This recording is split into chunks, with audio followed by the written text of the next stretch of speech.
Easy tense tricks, इसके बारे में आज हम बात करेंगे कि टेंस को किस तरह से आइडेंटिफाई करना है या किस तरह से इसको ट्रांसलेट करना है। और आज की ये वीडियो बहुत खास है, किसके लिए? मेरी प्यारी 9th और 10th क्लास के लिए, क्योंकि बहुत जल्द इनके एग्जाम होने को जा रहे हैं और 9th क्लास के पेपर में खास तौर पे एक क्वेश्चन होता है translate into English. So English में ट्रांसलेट करेंगे उर्दू सेंटेंसेस को आज, और यही हमारा मेन फोकस है। पेपर में अगर आपके पास एक सेंटेंस मौजूद है और उसके एंड में आ रहा है ता है, ती है, तो समझ जाएं, है की वजह से तो आपको पता चल जाएगा कि ये प्रेजेंट का है। ठीक है, ता है, ती है होगा तो it means it is present indefinite tense. So इन सेंटेंसेस को जब आप ट्रांसलेट करने जाएंगे तो आप क्या यूज करेंगे? वर्ब की फर्स्ट फॉर्म यूज होगी। ये डिपेंड करता है कि आपका सब्जेक्ट क्या है, या तो वर्ब की फर्स्ट फॉर्म अकेली यूज होगी या फिर वर्ब की फर्स्ट फॉर्म विद एस और ईएस। ये डिपेंड करता है कि हमारा सब्जेक्ट क्या है। ठीक है, या तो आप ये यूज करेंगे, और अगर नेगेटिव या इंटरोगेटिव दिया गया है तो वहां पर डू और डज भी यूज होगा, और जब भी डू यूज होगा या डज यूज होगा तो साथ में यूज होती है वर्ब की फर्स्ट फॉर्म। ये फिंगर टिप पे रखने की बातें हैं। ठीक है, प्रेजेंट इंडेफिनिट में क्या यूज होता है? वर्ब की फर्स्ट फॉर्म होगी या फिर वर्ब की फर्स्ट फॉर्म के साथ एस और ईएस का एडिशन होगा। किसमें? सिंपल सेंटेंसेस में।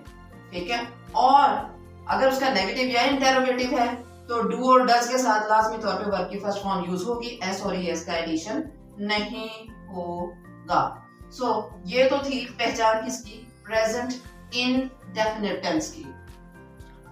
और अगर आपका सेंटेंस जो आपको गिवन है पेपर में उसमें आ रहा है, रहा है, रही है, जैसे बारिश हो रही है, बच्चे खेल रहे हैं, इस किस्म का सेंटेंस हो तो आप क्या करेंगे? फौरन समझ जाए कि ये है प्रेजेंट कंटिन्यूअस टेंस। ठीक है, तो इसको ट्रांसलेट करने के लिए जब आप जाएंगे तो आप क्या यूज करेंगे? इज यूज करेंगे, एम यूज करेंगे या फिर आर यूज करेंगे। ये हमारा हेल्पिंग वर्ब जो है, इनका यूज जो है वो डिपेंड करता है हमारे सब्जेक्ट पे। और साथ में आप क्या यूज करेंगे? वर्ब की फोर्थ फॉर्म, जिसे फर्स्ट फॉर्म विद आईएनजी भी कहते हैं। सो प्रेजेंट कंटिन्यूअस टेंस में इज एम आर यूज होगा और साथ में वर्ब की फोर्थ फॉर्म यूज होगी, जिसे आईएनजी का फॉर्म भी कहते हैं। और अगर आपके सेंटेंस में मौजूद है चुका है, चुकी है, मैं अपना काम कर चुका हूँ, बिल्ली दूध पी चुकी है, इस किस्म का सेंटेंस है तो फौरन समझ जाएंगे क्या है? Present perfect tense. तो प्रेजेंट परफेक्ट टेंस में आप क्या यूज करेंगे? हैज यूज करेंगे, हैव यूज करेंगे और साथ में वर्ब की थर्ड फॉर्म यूज करेंगे। सो आपने ये बात फिंगर टिप पे रखनी है कि हैज, हैव के साथ वर्ब की थर्ड फॉर्म यूज होती है।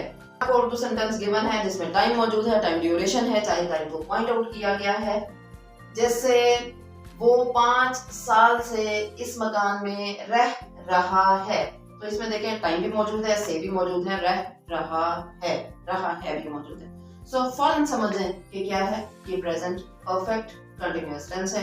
हेल्पिंग वर्ब लगेगा परफेक्ट का, हैज, हैव लगाएंगे, और कंटिन्यूअस की फोर्थ फॉर्म लगाने के लिए हम ऐड करेंगे यहाँ पर बीन, BEEN, बीन। हैज और हैव लगेगा, बीन यूज करेंगे और साथ में वर्ब की फोर्थ फॉर्म यूज करेंगे। सो ये हो जाता है हमारा प्रेजेंट परफेक्ट कंटिन्यूअस टेंस। और अगर हमारे उर्दू जुमले में मौजूद है ता, था, ती, थी, तो इसका मतलब है कि था आ गया है। था तो वैसे ही आपको पता है कि किसके लिए होता है? पास्ट के लिए, माजी के लिए। ठीक है, ता था, ती थी, वो स्कूल जाता था, मैं काम करती थी। सो इस किस्म के सेंटेंस में आप यूज करेंगे क्या? वर्ब की सेकंड फॉर्म। सो याद रखिएगा वर्ब की सेकंड फॉर्म पास्ट इंडेफिनिट के सिंपल सेंटेंसेस में यूज होती है। ठीक है, ये वाहिद टेंस है जहां पर वर्ब की सेकंड फॉर्म यूज होती है। कहां? पास्ट इंडेफिनिट के सिंपल सेंटेंसेस में। और अगर है नेगेटिव या इंटरोगेटिव तो आप क्या यूज करेंगे? डिड। डिड की मौजूदगी भी बता दी है कि क्या है? पास्ट इंडेफिनिट टेंस है।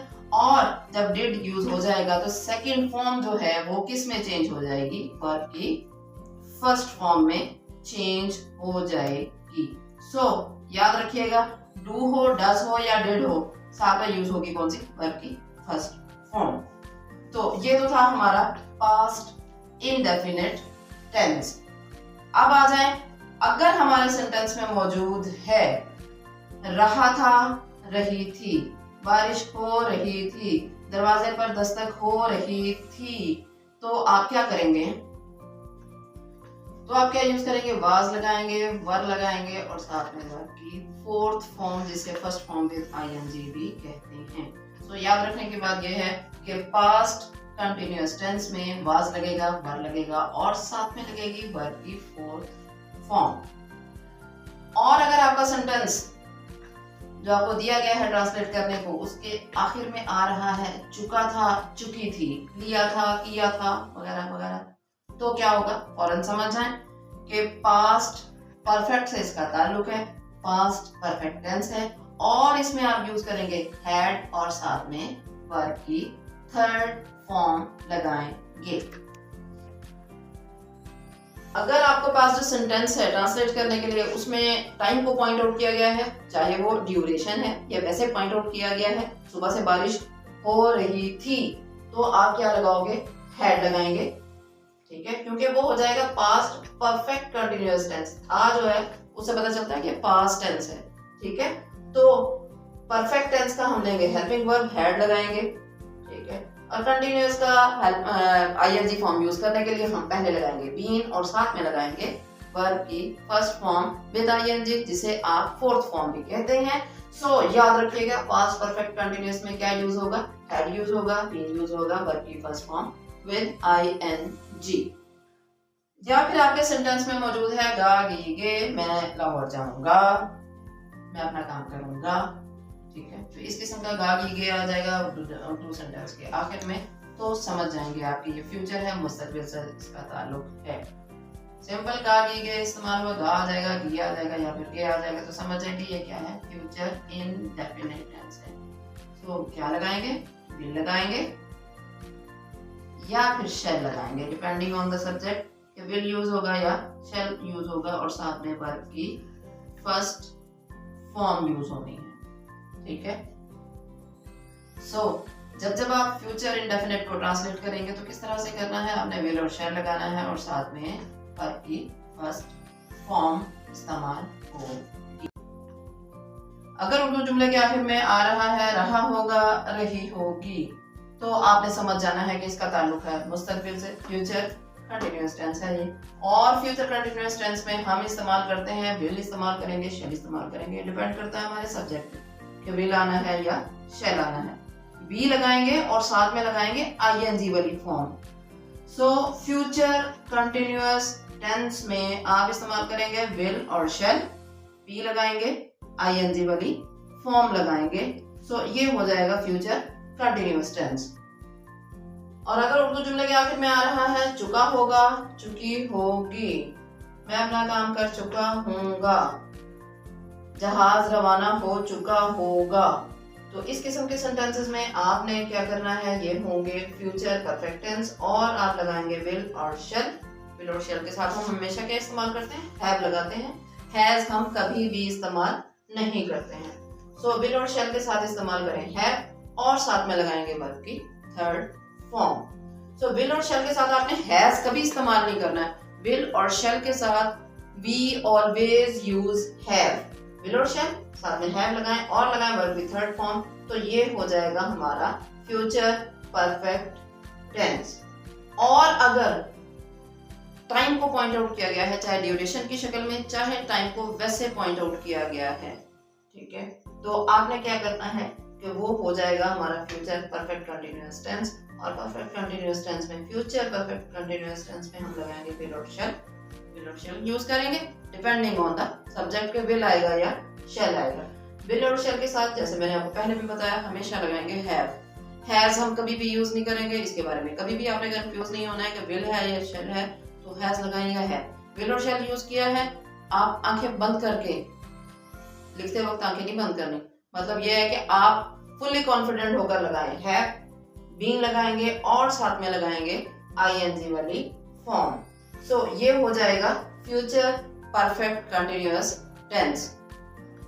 आज के चार्ट को थोड़ा सा समराइज कर लेते हैं, किस तरह से ये कुछ चीजों को हम ब्रैकेट में करते हैं ताकि उन्हें याद रखना आसान हो जाए। याद रखने की बात क्या है कि डू, डज और डिड के साथ do, does, did, will, shall, इनको ब्रैकेट करें। Do, does, did, will, shall, कौन सी वर्ब फॉर्म यूज होगी? फर्स्ट फॉर्म यहाँ पर यूज होनी है। So whenever in the sentence there is use of do और डज और डिड और विल और शैल, इनमें से कोई भी यूज हुआ होगा तो आपने क्या यूज करना है? वर्ब की फर्स्ट फॉर्म। दूसरी चीज जो हम समराइज करेंगे और इसको ब्रैकेट करेंगे वो क्या है कि अगर सेंटेंस में मौजूद है is, am, are, was, were, will be, shall be. Is, am, are, was, were, will be, shall be, कौन सी वर्ब फॉर्म यूज होगी? आईएनजी वाली फॉर्म, जिसे हम फोर्थ फॉर्म कहते हैं। सो कंटिन्यूअस टेंस होगा तो is, am, are, was, were, will be, shall be, साथ में यूज हो जाएगी आईएनजी वाली फॉर्म। एक और चीज जो आपने ब्रैकेट करनी है वो क्या है कि हैज, हैव, हैड। हैज इस्तेमाल हुआ हो, हैव इस्तेमाल हुआ हो, हैड इस्तेमाल हुआ हो तो आपने क्या यूज करना है? वर्ब की थर्ड फॉर्म यूज करनी है। और आप ये देखेंगे फ्यूचर में भी, फ्यूचर परफेक्ट में भी हैव इस्तेमाल होता है, अकेला इस्तेमाल हुआ है, हैव से बाद कुछ भी इस्तेमाल नहीं हुआ तो आपने क्या यूज करना है? वर्ब की थर्ड फॉर्म। सो ब्रैकेट में करने की बात क्या है? हैज, हैव और हैड के साथ वर्ब की थर्ड फॉर्म इस्तेमाल होती है। अच्छा जी, नेक्स्ट चीज जो हम ब्रैकेट में करेंगे, समराइज करेंगे, शॉर्टली अपने फिंगर टिप पे रखेंगे, वो क्या है? Has been, have been, had been, इनके साथ क्या इस्तेमाल होगी? आईएनजी वाली फॉर्म, फोर्थ फॉर्म इस्तेमाल होनी है। ठीक है, तो फ्यूचर में भी देख लें, हैव बीन इस्तेमाल हुआ है विल शैल के बाद। सो इन शॉर्ट आप इसको फिंगर टिप पे रखेंगे कि हैज बीन, हैव बीन और हैड बीन के साथ आईएनजी वाली फॉर्म इस्तेमाल होती है। और एक और चीज जो आप अपने फिंगर टिप पे रखेंगे वो ये है कि वर्ब की सेकंड फॉर्म इस्तेमाल होती है only in past indefinite tense. ये सिंपल सेंटेंसेस में जब पास्ट इंडेफिनिट का सिंपल सेंटेंस होगा तो सेकंड फॉर्म इस्तेमाल होती है, अदरवाइज वर्ब की सेकंड फॉर्म कहीं पर भी इस्तेमाल नहीं होती है। So this was all about easy tense tricks chart. So आज की वीडियो आपके लिए हेल्पफुल रही हो, किसी भी सेंस में आपको हेल्प आउट किया हो आपके एग्जाम की प्रेपरेशन में, and as a result you will get good marks. So like कीजिए, शेयर कीजिए, कमेंट कीजिए, अच्छा सा बताइए कि आपने कहाँ से इस वीडियो को देखा। सब्सक्राइब करना ना भूलिएगा ताकि अच्छे इन्फॉर्मेटिव वीडियोस आप लोगों तक जल्द पहुँचती रहें।